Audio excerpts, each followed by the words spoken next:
Over at home, we've got nothing here locally, so I'm trying to give you the big picture. We've got a weak disturbance coming down from British Columbia and parts of Alberta. That's going to be sneaking into northern Montana. Of course, they're seeing snow and rain. Snow, obviously, in the higher terrain. And then the wide view here of the Pacific, we don't have anything nearby for quite some time. So, with that being said, it's a simple forecast, 40s and 50s. We are still extremely mild for you folks in Shelton. I want to point you out because the last couple of mornings, you've been frigid. 57 right now, I will take it. 50 in Everett, 46 in Arlington, Mount Vernon, shout out to you at 45. Your daily almanac, I don't show this too often, but when I do, I point out a couple things. One, your record's at 72. Notice we're not too far away. We're getting to that time where temperatures aren't going to fluctuate all that much.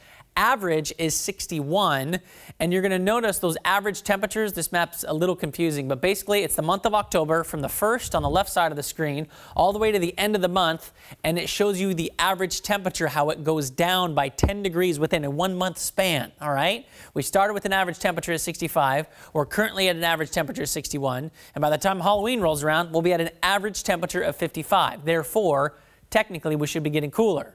Ridge of high pressure will actually keep us mild. Okay, sweet. So sunshine, we really see this thing hanging tight all the way through the weekend. I've rolled it through next week and into next Friday just to give you an idea that we are looking pretty solid. And then I wanted to pull out the 8 to 14 day look again because I'm like, when are we going to see anything change?